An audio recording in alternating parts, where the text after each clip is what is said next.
नमस्कार मंडळी, शिवहिंदवी रेसिपीमध्ये तुम्हा सर्वांचे मनापासून स्वागत. मंडळी, गॅसवर जेवण पटकनच बनतं हे खरं आहे, पण जेवणाला खरी माया आणि चव ही चुलीच्या जाळावरच येते. आज आपल्या चॅनलवर मी घेऊन आले आहे आपल्या मातीची चव म्हणजे चुलीवरचं झणझणीत बोकडाचं मटण. हा व्हिडिओ पाहून तुम्हाला तुमच्या गावाची आणि आजीच्या हाताची चवीची नक्कीच आठवण येईल. चला मग रेसिपीला सुरुवात करूया. मटण शिजायला घालण्यासाठी आपण इथे 3 ते 4 मोठे कांदे घेतलेले आहेत. हे कांदे आपल्याला एकदम बारीक चिरून घ्यायचे आहेत. मटणाच्या रश्श्याला छान दाटपणा येण्यासाठी कांदा जितका बारीक असेल ना तितकाच तो तेलात व्यवस्थित विरघळतो. जर कांदा जाड राहिला तर तो रश्श्यात तरंगतो आणि मग रस्सा व्यवस्थित मिळत नाही. चुलीवरच्या मटणाची चव घ्यायची म्हणजे एवढी मेहनत तर करावीच लागणार. कांदा चिरताना डोळ्यात पाणी येतंय, पण जेव्हा गरमागरम मटणाचा रस्सा ताटात पडेल ना तेव्हा हे सगळं कष्टाचं चीज होईल. हा कांदा असा एकदम बारीक असा मी इथे चिरून घेतलेला आहे.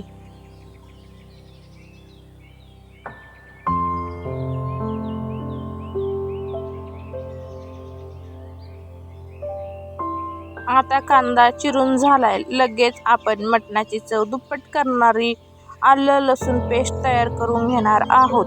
आता आलं लसूण पेस्ट करण्यासाठी मी इथे आल्याचे असे लहान लहान तुकडे करून घेणार आहे. इथे एक छोटी पण महत्त्वाची टीप म्हणजेच आलं मिक्सरमध्ये अख्खं टाकलं ना तर त्याचे धागे तसेच राहतात आणि पेस्ट व्यवस्थित मऊ होत नाही. म्हणून मिक्सरमध्ये टाकण्यापूर्वी आल्याचे नेहमी असे बारीक तुकडे करून घ्यायचे आहेत. त्यामुळे आलं लसणासोबत अगदी एकजीव होतं आणि मटण खाताना आल्याचे तुकडे तोंडात येत नाहीत. चला, आल्याचे तुकडे करून झालेले आहेत. आता आपण लसणासोबत मिक्सरमध्ये भांड्यामध्ये याला बारीक करून घेणार आहोत. इथे मी लसणाच्याही 2 कुड्या अशा मस्त अशा सोलून घेतलेल्या आहेत. आता आलं लसणासोबत वाटण्यासाठी मी इथे सुक्क खोबरंही चिरून घेते. मंडळी, हे खोबरं बाजारातून आणलेलं नाही, तर हे अगदी आपल्या स्वतःच्या घरचं शुद्ध खोबरं आहे. घरच्या खोबऱ्याला एक वेगळाच गोडवा आणि स्वतःचं भरपूर असं तेल असतं. त्यामुळे जेव्हा आपण हे मटणाच्या मसाल्यात वापरू ना तेव्हा रश्श्याला तरी म्हणजे कट अगदी हॉटेलसारखा लाल भडक आणि अप्रतिम येतो. मिक्सरमध्ये ना आलं लसणासोबत हे छान बारीक व्हावं म्हणून मी याचे असे पातळ आणि लहान तुकडे करून घेणार आहे. चला, खोबरं चिरून झालेलं आहे आपलं. आता हे आपण मिक्सरच्या भांड्यात आलं आणि लसणासोबत एकत्र मस्त असं बारीक वाटून घेणार आहोत. चला, इथे मी असं छोटंसं मिक्सरचं भांडं घेतलेलं आहे. त्यामध्ये आपण हे चिरलेलं आलं घालून घेऊया. त्यानंतर आपण यामध्ये हा लसूणही टाकून घेणार आहोत आणि त्याचबरोबर आपल्याला यामध्ये सुक्क खोबरंही आपण यामध्ये घालणार आहोत.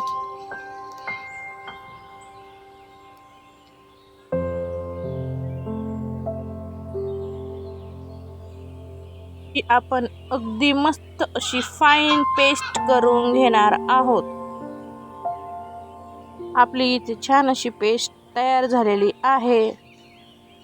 आता मी इथे अर्धा किलो बोकड्याचं मटण घेतलेलं आहे. हे मटण मी अगदी स्वच्छ असं धुवून घेतलेलं आहे. आता मटण शिजायला घालण्यापूर्वी यात काही खास मसाले लावून घेणार आहोत. इथे मी स्वच्छ धुतलेल्या मटणावर सर्वात आधी टाकते पाऊण चमचा हळद आणि मी यामध्ये त्यानंतर टाकणार आहे चवीनुसार मीठ.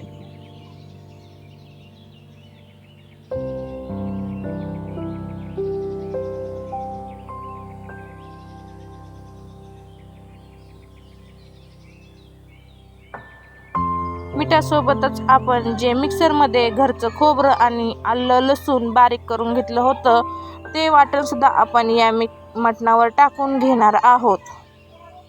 आपण इथे 1 चमचा हे वाटणही या मटणावर टाकून घेतलेलं आहे.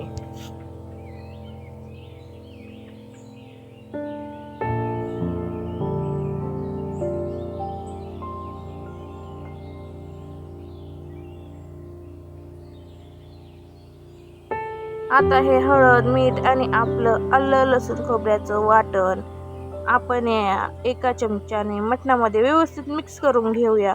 मटणाचा प्रत्येक पीस या मसाल्यामध्ये छान घोळवून घ्यायचा आहे, जेणेकरून मसाल्याचा कोटिंग सगळ्या पिसांना सारखाच बसेल. चमच्याने हे असं व्यवस्थित वर खाली केल्यामुळे मसाले छान एकजीव होतात. त्यामुळे मटणाचा उग्र वास तर निघून जातोच, पण शिजताना मटणाच्या आतपर्यंत मिठाची आणि खोबऱ्याची चव उतरते. बघा, चमच्याने हलवताना मसाल्याचा सुवास किती सुंदर यायला लागलाय. चला, मटण मसाल्यात छान मिक्स झालेलं आहे. आता आपण हे थेट चुलीवर शिजायला टाकणार आहोत. इथे मी एका पातेल्यामध्ये 2 ते 3 चमचे मी इथे तेल गरम करण्यास टाकलेलं आहे. आपलं तेल इथे मस्त असं गरम झालेलं आहे. आता आपण यामध्ये बारीक चिरलेला कांदा टाकणार आहोत. कांदा पातेल्यात टाकल्यानंतर लगेच तो एका चमच्याने खालीवर करून परतून घेणार आहोत. त्याला छान असा गुलाबी रंग आलेला आहे. बघा मंडळी, कांदा तेलात एकदम मऊ आणि गुलाबी रंगावर छान परतला गेलेला आहे. आता या परतलेल्या कांद्यामध्ये आपण हळद, मीठ आणि आलं लसूण खोबऱ्याचं वाटण लावलेलं मटण शिजायला टाकूया. मटण कांद्यात टाकल्या चमच्याने ते कांद्यासोबत आणि तेलासोबत 2 मिनिटं चांगलं परतून घ्यायचं आहे. कांद्याचा गोडवा आणि आपण लावलेल्या मसाले मटणाच्या पीसमध्ये एकत्र झाली पाहिजे. गॅसपेक्षा चुलीच्या या मोठ्या जाळावर मटण जेव्हा कांद्यासोबत तेलात परतून शिजतं ना, तेव्हा त्याची चव कैक पटीने वाढते. बघा, कांद्यासोबत मिक्स झाल्यावर मटण किती भारी दिसतंय. आता 2 मिनिटं हे असेच परतून देणार आहोत. आता यात वरून मी इथे छान अशी ताजी कोथिंबीर ही इथे मी बारीक चिरून घातलेली आहे. आणि त्याचबरोबर मी इथे एका बाजूला पाणी गरम केलेलं होतं, ते पाणीही आपण यामध्ये शिजण्यासाठी टाकणार आहोत.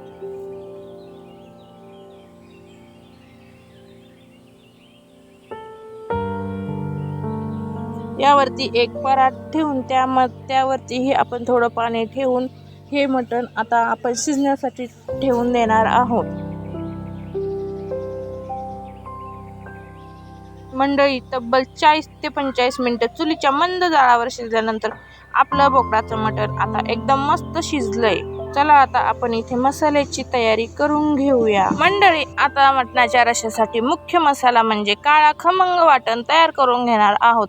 यासाठी मी इथे कांदा चुलीच्या निखाऱ्यावर छान काळपट रंगावर भाजून घेणार आहे. आपली गावरान ट्रिक, कांदा जेवढा छान गडद भाजला जाईल तेवढाच मटणाच्या रश्श्याला अस्सल काळा तांबूस रंग येतो आणि चुलीचा तो मस्त स्मोकी फ्लेवर मसाल्यात उतरतो. कांदा छान भाजून झाला की आपण मिक्सरमध्ये बारीक वाटून घेणार आहोत. इथे मी कांद्याला असे बारीक बारीक छिद्र पाडून घेतलेले आहेत. आता हा कांदा आपण या पद्धतीने चुलीमध्ये टाकणार आहोत. अशा पद्धतीने कांदा चुलीवर भाजला की छान असा भाजला जातो. पण आलं लसण आणि खोबऱ्याची पेस्ट केली होती त्याच मिक्सरच्या भांड्यामध्ये मी इथे थोडंसं खोबरं ही घातलेलं आहे. आपण ह्या खोबऱ्याचे असेच बारीक बारीक तुकडे करून यामध्ये मी घातलेले आहे. त्याचबरोबर मी यामध्ये थोडासा लसूणही घातलेला आहे. आता आपण खोबरं आणि लसूण याची बारीक अशी पेस्ट तयार करून घेणार आहोत. इथे पहा किती छान अशी पेस्ट तयार झालेली आहे. इथे कांदेही छान असे भाजून झालेले आहेत, तेही आपण यामध्ये घालू. त्याचबरोबर आपण यामध्ये कोथिंबीरही अगदी या पद्धतीने घातलेली आहे. त्याचबरोबर मी यामध्ये पुदिनाही थोडासा घातलेला आहे आणि याचबरोबर आपण यामध्ये छान असे फुटाणेही यामध्ये आपण घातलेले आहेत. याचीही आपल्याला एकदम छान अशी बारीक मस्त असं वाटण करून घेणार आहोत. चला तर आपण हे मिक्सरच्या भांड्यामध्ये घालून मस्त असं छान बारीक वाटून करून घेणार आहोत. पहा, आपलं वाटण किती मस्त असं छान झालेलं आहे. आता शेवटची पायरी म्हणजेच आपण याला फोडणी देऊन घेणार आहोत. इथे मी 2 ते 3 चमचे तेल घातलेलं आहे. तेलामध्ये जे आपण खोबरं आणि लसणाचं वाटण काढलेलं होतं ते आपण यामध्ये सर्वप्रथम घातलेलं आहे. आता त्यानंतर आपण यामध्ये पण मटणाची चव दुप्पट करण्यासाठी यामध्ये नागरी मटण मसाला घालणार आहोत. मी हा नागरी मटण मसाला 2 चमचे यामध्ये घातलेला आहे. त्याचबरोबर आपण एव्हरेस्ट मटण मसालाही यामध्ये 2 चमचे घातलेला आहे. तोही इतका तिखट नसतो, त्यामुळे मी यामध्ये छान असा 2 ते 3 चमचे घालणार आहे. त्याचबरोबर आपण हे छान असे एकजीव करून घेऊया आणि त्यानंतर आपण यामध्ये घरचा गरम मसाला यामध्ये आपण घातलेला आहे. त्याचबरोबर मी इथे थोडीशी लाल तिखटही यामध्ये मी घातलेली आहे.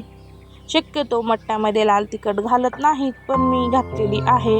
आणि त्याचबरोबर मी यामध्ये कांदा लसूण मसालाही यामध्ये घातलेला आहे.